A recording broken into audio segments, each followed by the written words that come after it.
ونعوذ بالله من شرور أنفسنا ومن سيئات أعمالنا من يهدي الله فهو المهتد ومن يضلل فلن تجد له وليا مرشدا أما بعد on va commencer, Inch'Allah, par une petite première qu'on fait pour les jeunes, juste pour les encourager pour faire, ça veut dire des projets de futur. Alors, ils vont faire des présentations qu'ils ont choisies eux-mêmes, qui ont une liaison avec notre religion, c'est-à-dire chacun il a choisi, c'est-à-dire son sujet indépendamment de ses parents, c'est-à-dire c'est eux-mêmes qui ont choisi ça. Ils vont commencer, Inch'Allah, à faire une présentation pour leur donner un peu de confiance en eux-mêmes, parce que vraiment ils ont des capacités et on veut vraiment comme exploiter ces capacités qu'ils ont. Parce qu'on les voit dans les écoles, ils font beaucoup de bonnes choses, alors pourquoi ne pas en profiter ça dans notre mosquée et pourquoi pas dans le futur lorsqu'ils deviennent plus âgés. Alors je vais passer le kalima pour mon frère Youssef, il va vous expliquer tout ça. الحمد لله رب العالمين والصلاة والسلام على المبعوث رحمة للعالمين. الأحباء الكرام، باسم مسجد التوبة وباسمي شخصيا أقدم لكم أحلى التحايا ونشكركم على حضوركم. Très chers frères et sœurs, au nom de la mosquée Tauba, nous vous présentons nos meilleures reconnaissances, bien sûr, et nous remercions aussi pour votre présence. Dear brother and sister, in the name of Masjid Tauba, it's a great honor for us to present to you this event, which has been organized by our children. يقول الله عز من قائل يا أيها الذين آمنوا قوا أنفسكم وأهليكم نارا. Vous qui avez cru, préservez vos personnes ainsi que vos familles d'un feu. Preserve, save yourselves and your family against hellfire. This is very important. Today we are in that path to preserve and save ourselves and our children and our family from shaitan and the Satan. والذين آمنوا واتبعتهم ذرياتهم بإيمان ألحقنا بهم ذريتهم وما ألتناهم من عملهم من شيء. To those who believe and their family join them in the faith, to those we should join them, to them, their family. So may Allah join our family to us in the paradise. This is the time we have to do something for it. Ceux qui ont cru et que leurs familles les ont rejoints dans la foi, nous ferons que leurs familles les rejoignent aussi dans le paradis. Pour que cela se fasse, il faut impérativement des efforts. Et ces efforts-là, alhamdulillah, la mosquée Tauba, avec la collaboration de la famille surtout, et certaines bienfaisances qui ont fait beaucoup de choses afin que nous puissions voir cet événement voir le jour, qui est un grand événement, car nous allons entendre nos enfants nous apprendre et nous dire ce qu'ils ont appris. Pas seulement des vedettes de la télé ou de football, bien sûr le sport est bon, ou d'autres choses, mais des exemples qu'ils ont pris. Quels sont leurs exemples, quels sont leurs modèles? C'est Rasulullah sallallahu alayhi wa sallam. Leur religion, c'est l'islam. Le prophète, c'est Mohammed sallallahu alayhi wa sallam. Il va vraiment nous faire savoir ça. Et ça va être difficile vraiment pour faire passer tous les enfants. Ça sera très difficile. It will be very difficult to let everybody present what he would like to present. Donc nous avons choisi 9 enfants. Et aussi un autre événement va avoir lieu, Inch'Allah, le 20 janvier. Je pense que c'est une semaine de relâche. Donc ça va permettre aux autres enfants qui n'auront pas la chance aujourd'hui d'y participer de participer, Inch'Allah, pour la prochaine fois. Et nous souhaitons à nos enfants et nos jeunes qui vont participer à cet événement d'aujourd'hui une meilleure chance et une bonne chance. Et merci beaucoup. Et merci à tout le monde qui ont pris leur temps pour venir vraiment nous rejoindre ici pour encourager nos enfants. Déjà pour la khaira. Donc, vous allez pas, ça c'est la parole. Aujourd'hui, le maître de cérémonie, ce n'est pas moi, bien sûr, on m'a laissé seulement parler, mais le maître de cérémonie, vous allez dire votre nom, Lionel. زعيم جزاك الله خيرا يا شيخ السلام عليكم ورحمة الله وبركاته وعليكم السلام ورحمة الله وبركاته الحمد لله الصلاة والسلام على رسول الله. Aujourd'hui, nous sommes réunis pour parler de l'islam. Nous demandons l'aide d'Allah subhanahu wa ta'ala et baraka à cet événement. Inch'Allah, nous allons commencer notre événement avec la récitation du Saint-Coran. Pour commencer, frère Saïd va réciter Suratul Kawthar. Cette surah a 3 versets et c'est l'une des surahs Makki.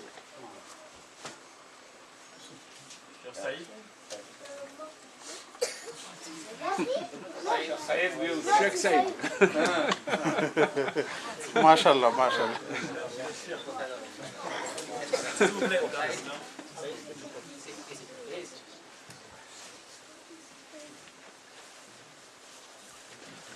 Assalamu alaikum. وعليكم السلام ورحمة الله. Je m'appelle Saïd, j'ai 6 ans. Je vais vous lire la sourate Kawthar. أعوذ بالله من الشيطان الرجيم. ما شاء الله ما شاء بسم الله. الله الرحمن الرحيم. Au nom d'Allah, le tout miséricordieux, le très miséricordieux.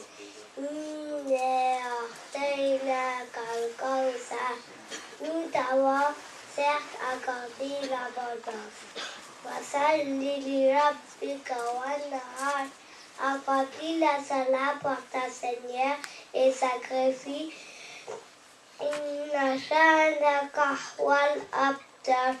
celui qui te hait sera certes sans postérité.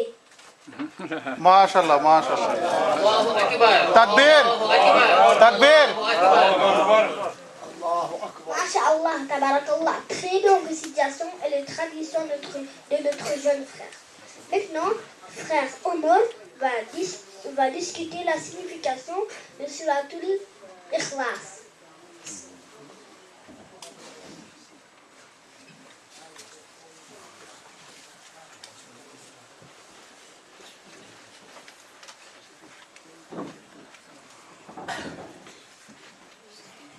السلام عليكم. وعليكم السلام. الحمد لله نحمده ونستعينه ونستغفره ونعوذ بالله من شرور أنفسنا وسيئات أعمالنا. من يهد الله فلا هادي له ومن يضلل له فلا مضل له من لا هادي له وأشهد أن لا إله إلا الله وأشهد أن محمدا عبده ورسوله. اللهم صل على محمد وعلى آل محمد كما صليت على إبراهيم وعلى آل إبراهيم إنك حميد مجيد. اللهم بارك على محمد وعلى آل محمد كما باركت على إبراهيم إنك حميد مجيد. No, because we can't see.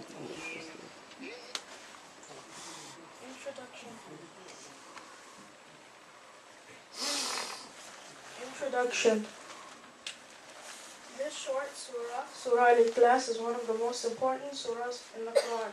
This surah teaches us about Tawheed, or the oneness of Allah. The central theme of the Quran is Tawheed. The central theme of the Quran is Tawheed, the oneness of Allah.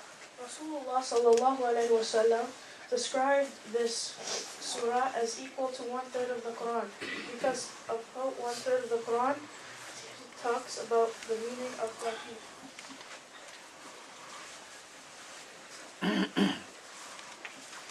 is Tawheed?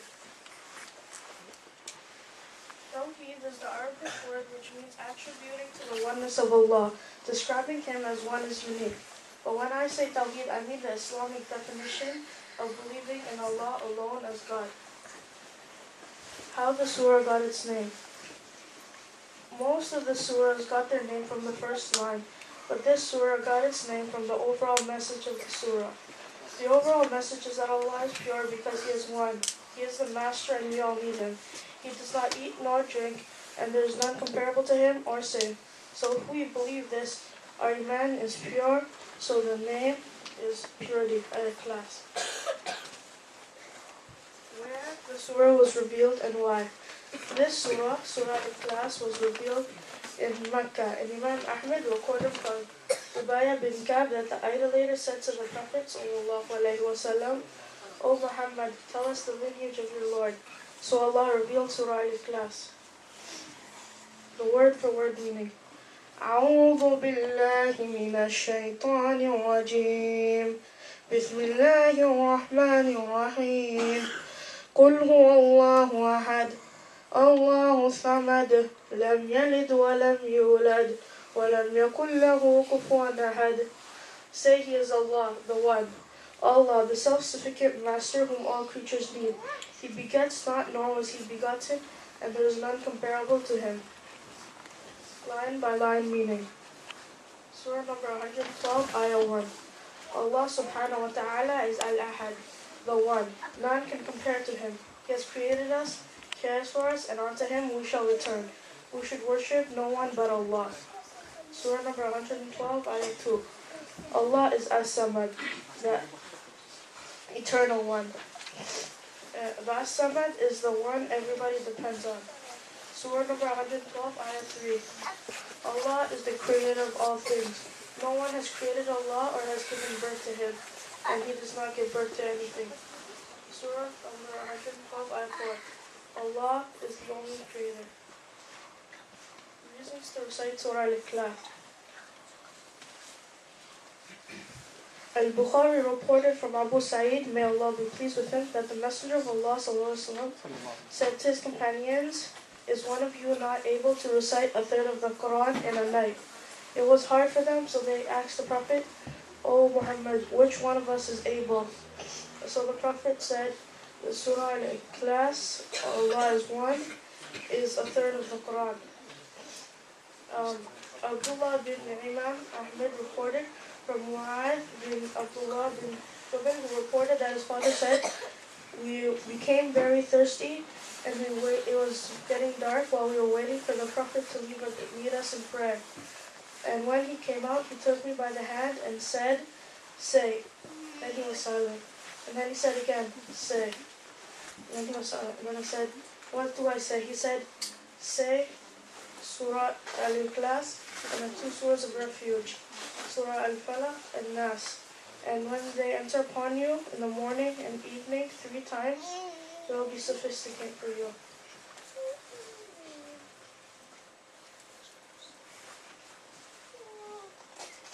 More reasons.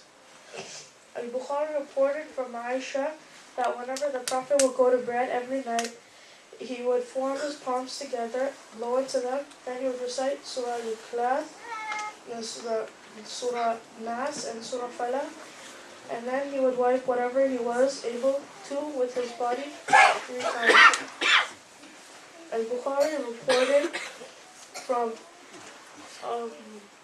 Amra bint Abdul Rahman, who used to stay in the apartment of Aisha, the wife of the Prophet, that Aisha said the Prophet's man, a conductor of a war expedition, whenever he used to lead them in Salah, he used to recite the Quran. After, he used to say Surah Al-Ikhlas. And the soldiers, when they came back from the expedition, they asked the Prophet, O Messenger of Allah, this is what our commander did. And the Rasulullah ﷺ said, ask him, why does he do that? And they asked him, he said, it's the definition of Ar-Rahman, and I love to recite it. So the Prophet told him that Allah the Most High loves him. What we learned. What we learned is that Allah is one. We all depend on Him. He has no sons, daughters, or partners. We also learn the meaning of Tawheed. That Surah Ikhlas is 1/3 of the Quran. It cleans you. If you love it, Allah will love you. And why the Surah was revealed.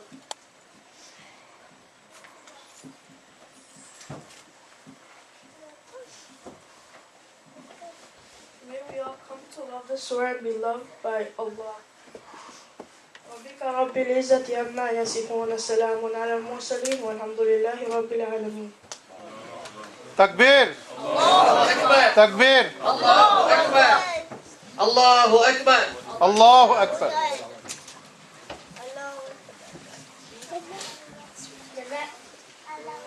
Jazakallahu khairan, frère Omar.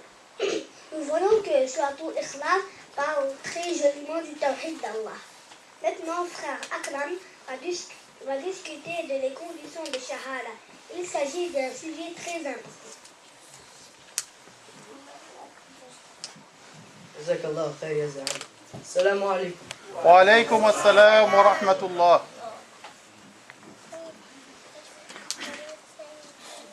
إن الحمد لله نحمده ونستعينه ونستغفره ونعوذ بالله من شرور أنفسنا ومن سيئات أعمالنا. من يهده الله فلا مضل له ومن يضلل فلا هادي له. وأشهد أن لا إله إلا الله وحده لا شريك له وأشهد أن محمدا عبده ورسوله. يا أيها الذين آمنوا اتقوا الله حق تقاته ولا تموتن إلا وأنتم مسلمون.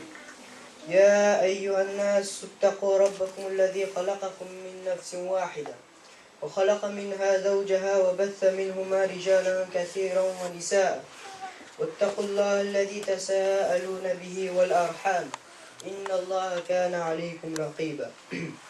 يا أيها الذين آمنوا اتقوا الله وقولوا قولا سديدا يصلح لكم أعمالكم ويغفر لكم ذنوبكم ومن يطع الله ورسوله فقد فاز فوزا عظيما.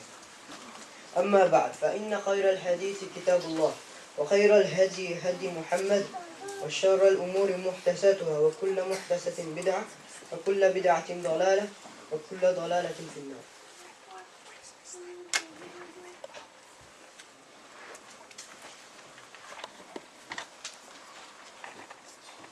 Très chers frères et sœurs, sachez qu'Allah nous guide tous et que l'attestation La ilaha illallah, nulle divinité digne d'adoration sauf Allah, est la clé du paradis et que chaque clé est munie de dons. Si tu viens avec une telle clé, la porte sera ouverte, sinon elle restera fermée devant toi. Les dons de ces clés sont les conditions de cette attestation et qui sont: première condition, comprendre son sens. Connaître la signification réelle de l'attestation, comprendre ce qu'elle implique, comme négation de tout associationnisme, comme affirmation de l'unicité d'Allah, et ce qui en découle comme action. Toute personne, si elle conçoit qu'Allah est celui qui doit être adoré exclusivement et que toute adoration vouée à autre lieu est vaine, s'il se conforme à ce que cela implique comme action, on peut alors dire que cette personne a complètement saisi la signification. Allah dit dans le Saint-Coran: فَعْلَمْ أَنَّهُ لَا إِلَهَ إِلَّا اللَّهِ. Sache donc qu'en vérité, il n'y a point de divinité qu'Allah. Surat Mohammed, verset 19. De sa part, le prophète a dit: quiconque meurt en sachant qu'il y a d'autres dieux qu'Allah entrera au paradis. Rapporté par Muslim. Ce hadith indique la nécessité d'acquérir le vrai savoir et les implications pratiques des deux témoignages de la foi. Le savoir est le contraire de l'ignorance. Les gens parmi les musulmans qui sont tombés dans le polythéisme ou ont été induits en erreur, et ce en contredisant le vrai sens du double témoignage à cause de leur ignorance de la signification de Dieu, ainsi que la négation de l'affirmation que présente la proclamation de la foi. Ils n'ont pas non plus compris que l'objectif de cette expression est sa propre signification. C'est justement cela que niaient les polythéistes tout en sachant exactement la portée d'une telle déclaration.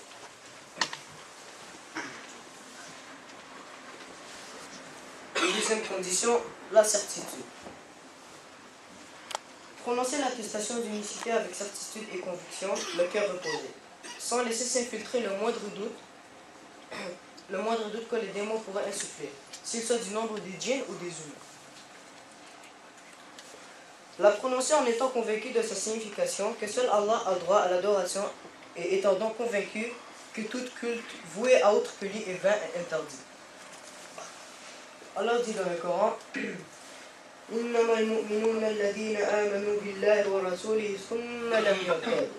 les vrais croyants sont ceux qui croient en Allah et à son prophète, qui par la suite ne doutent point. Surat Hujurat, verset 15. Le prophète a dit, l'attestation qu'il n'y a de Dieu qu'Allah et que je suis son messager, quiconque rencontrera Allah en la prononçant, sans aucun doute, il ne sera plus privé du paradis, rapporté par Muslim. Troisième condition, accepter avec conviction par le cœur et par la langue. C'est l'acceptation par le cœur et par la langue de tout ce qui implique l'attestation d'unicité. Et donc tout ce qui est